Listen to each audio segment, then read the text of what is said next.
Olá, turma, como vocês estão? Espero que estejam todos muito bem e estudando bastante.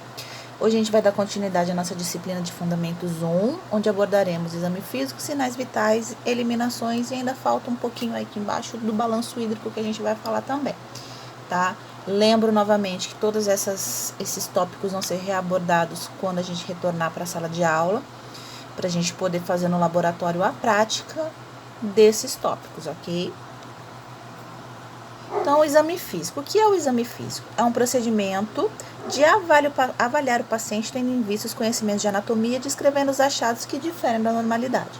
Então, vocês já tiveram disciplina de anatomia e vocês já sabem como é que funcionam as coisas, onde a gente acha, todos os achados do corpo humano, vocês já sabem. Então, no exame físico, a gente vai ver se a gente acaba achando alguma coisa que difere do normal. Se estiver normal, ótimo. Se não estiver normal, a gente vai descrever o que a gente está achando. O exame físico, assim como o seu relato, deve seguir a sequência céfalo-caudal. O que isso significa? A gente vai começar da cabeça até os pés. Assim como o banho, a gente falou, que a gente não começa na barriga, vai para a cabeça, depois vai para o pé. Não, a gente começa da cabeça e vai até os pés. Assim como o relato, na hora que vocês forem evoluir e fazer as anotações de enfermagem, vocês devem sempre fazer céfalo-caudal, da cabeça aos pés. Consiste em inspecionar, palpar, percutir e auscultar determinadas regiões do corpo, né? Nós vamos falar uma a uma.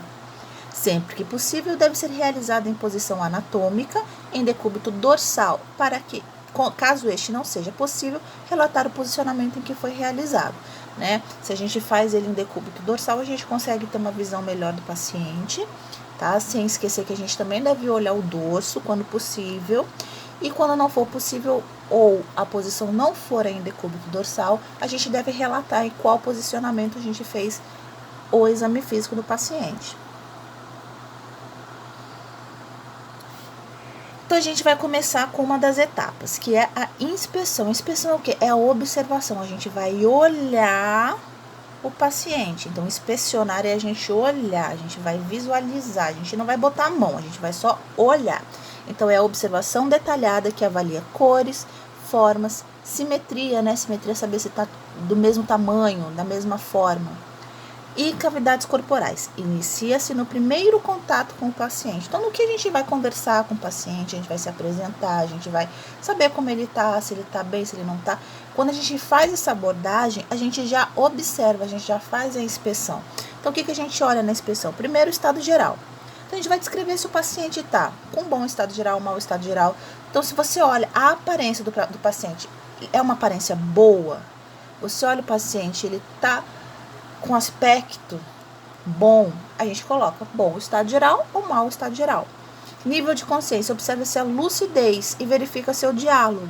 Então, a gente vai ver. E aí, seu José, tudo bem com o senhor? Ah, tá tudo bem. Que dia é hoje? Ah, hoje é segunda-feira, dia tal. Então, a gente vai conversando e vai vendo a lucidez do paciente. Então, a gente vai dizer se ele está lúcido, orientado, se está algo orientado. Ele está falando com você, mas você vê que ele não sabe exatamente o dia da semana, ele não sabe exatamente quantos anos ele tem. Se ele está desorientado, então, realmente, assim, ele não sabe nada, não fala lé concreto.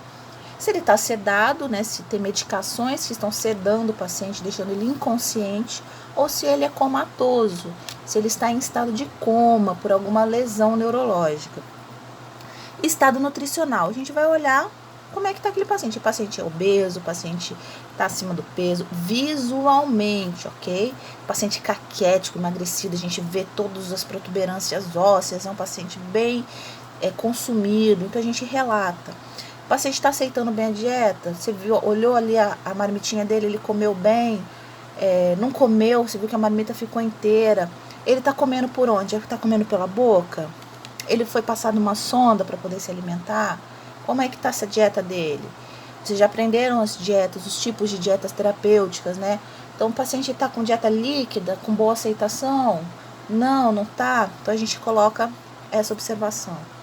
Forma de comunicação. O paciente está se comunicando bem, o paciente fala, o paciente não fala, o paciente está gaguejando, o paciente está disártico, né? Ele não consegue articular as palavras, afásico, ele não consegue falar as palavras. Taquilalia, quando o paciente fala muito. movimentação e postura, né? Então, o paciente anda, deambula, o paciente não deambula, o paciente não anda, o paciente é cadeirante, o paciente precisa de auxílio de prótese, de órtese. Órtese são os acessórios que a gente utiliza para auxiliar o paciente a deambular. O paciente deambula com auxílio de muletas. O paciente deambula com auxílio de outra pessoa. Então, a gente relata isso também. O paciente prefere ficar em decúbito lateral esquerdo. Por quê? Porque ele tem, de repente, uma lesão do lado direito, que quando ele fica do lado direito, ele sente mais dor. Então, a gente tem que colocar. Vocês estão vendo que tudo isso a gente observa sem precisar botar a mão no paciente, né? Paciente, a coloração da pele, mucosa e hidratação. Então, a gente vai colocar hipocorado. Hipo relacionado a pouco, corada em relação à cor. Então, o paciente está esbranquiçado, está branco, então está hipocorado. Cianótico é quando ele tem a coloração azulada, os lábios começam a ficar muito azulados. Nem quando a pessoa fica com muito frio, ela começa a ficar com os lábios meio azulados. Ictérico é quando o paciente fica amarelado. Não sei se vocês já tiveram a oportunidade de ver uma pessoa que tem cirrose hepática ou algum problema no fígado, ela fica ictérica, ela fica com a coloração da pele amarelada. Se a pele está hidratada, se a pele está desidratada, como é que a gente faz para ver? A gente observa a pele, a elasticidade da pele, a viscosidade da pele. Você consegue ver o brilho da pele, se ela está hidratada ou se ela não está. E a gente consegue observar também as mucosas. A mucosa, ela é um bem bom indicativo de hidratação, né? A gente consegue ver se aquela mucosa está bem molhadinha, é porque o paciente está mais hidratado. E em relação à higiene corporal, né? Um paciente que tem cuidados corporais, tem odores corporais, a roupa do paciente está limpa, está suja. Então, a gente tudo relata. E vocês viram que não preciso botar a mão no paciente para isso. Isso tudo, quando a gente vai conversar, a gente consegue obter essas informações. E elas devem ser relatadas em prontuário. O segundo passo do exame físico é a percussão. O que significa a percussão? Gente, é percussão, tá? Não é percussão de instrumento de percussão, de tambor. Percussão. Consiste na realização de pequenos golpes, né? Movimentos de golpeamento, não é soco, são pequenos golpes em pequenas áreas que permitem avaliar a intensidade, vibração e timbre dos sons, né? Tudo que a gente bate, que a gente faz algum soco, que a gente dá um toque, faz um som. E esse som, essa vibração, dependendo daquilo que a gente toca, faz um som diferente. Por exemplo, se eu pegar uma lata, eu vou bater, o som dela é diferente. Se eu for num vidro, o som é diferente. Se eu for em algo macio, vocês não conseguem nem ver, porque o som é diferente, tá? Então, a gente consegue detectar a presença de ar. Se aquele órgão, ele era para ser sólido, então ele tem um som sólido. Ele começa a ter um som abafado, significa que tem ar. Então, a gente consegue observar que a vibração que aquele som gerou é diferente do que tinha antes, tá? A presença de líquidos também a gente consegue determinar através da percussão. Então, a gente pode fazer a percussão direta, onde a gente coloca a gente faz com a borda da mão e o punho, tá? Isso a gente vai fazer depois diretamente, vai fazer isso na prática. A gente dá pequenos soquinhos mesmo. Então, pode ser ou com a borda da mão, que é esse lado lateral onde fica o quinto dedo da mão. A gente com a mão espalmada, a gente vai com essa lateralzinha batendo ali, ou com o punho mesmo, como se fosse a mão em soco, mas obviamente com uma intensidade bem diminuída, porque a gente quer examinar e não causar dano.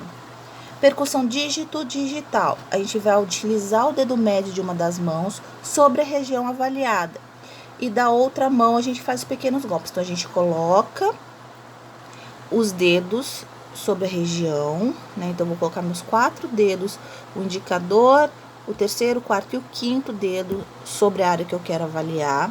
E com o dedo da outra mão, eu bato em cima do meu dedo. E ele vai gerar um som. Ó, eu tô batendo aqui numa superfície sobre a minha mão, né? Minha mão esquerda está sobre a superfície, eu uso o dedo da mão direita para bater sobre o dedo da minha mão esquerda. A palma da mão não pode estar encostada inteira, são só os dedos. Por quê? Porque senão a nossa palma da mão abafa o som. E percussão piparote, a gente no abdômen do paciente, a gente dá uma, tipo, com o dedo, a gente, igual quando a gente vai fazendo a orelha assim de criança, que a gente brinca com o dedo, e para fazer mexer a orelha, então a gente faz isso no abdômen do paciente e coloca a mão do lado oposto. Então, se eu vou fazer isso do lado direito, eu boto a minha outra mão no lado esquerdo. Se vibrar a minha mão esquerda, significa que esse paciente tem ascite, ele tem acúmulo de líquido na cavidade abdominal. Se não fizer essa vibração, ok, o abdômen do paciente não tem acúmulo de líquido, tá? Eu vou ver se eu faço um videozinho para vocês demonstrando esses exames físicos, tá? Eu vou ver não, eu vou fazer sim. Palpação. Palpação, como o nome já diz, a gente vai palpar o paciente, né? O objetivo é identificar temperatura, umidade, as formas, as posições de estruturas e os locais sensíveis à dor. As mãos devem ser friccionadas uma sobre a outra, né? A gente vai esfregar uma mão na outra para aquecer, para a gente garantir que a nossa mão não vai estar gelada na hora que a gente for tocar o paciente. Porque esse desconforto pode fazer uma contração muscular, o paciente se retrair e dificultar a nossa avaliação, tá? Lembrando a questão de precaução, se o nosso paciente for precaução padrão, ele não tiver nenhuma restrição de precaução, exame físico a gente não precisa realizar ele de luva, ok? A não ser que a gente vá fazer a avaliação de regiões de mucosa, regiões genitais, aí a gente utiliza a luva, ok? Mas em pele íntegra, nós não usamos a luva, tá? Então, a palpação com as pontas do dedo ou com as mãos em garra, que é onde a gente vai fazer pegar. Como, por exemplo, no braço, eu vou pegar para ver. Ou, de repente, se o meu paciente tiver algum nódulo e eu preciso apalpar aquele nódulo para saber se ele é redondo, se ele é comprido, se ele é duro, se ele é meio molinho. Então, a gente utiliza a ponta dos dedos. Ou a gente pode fazer com a palma das mãos, principalmente nas áreas de articulação e para sentir a vibração. Ali não falei no piparote? Na inspeção de piparote que a gente bota a mão do outro lado para poder sentir a vibração? Então, é uma palpação misturada com uma percussão. E a ausculta é quando a gente vai utilizar os sons, a gente vai ouvir os sons, não a vibração. Diferente, né? Na percussão a gente percebe a vibração do som que faz.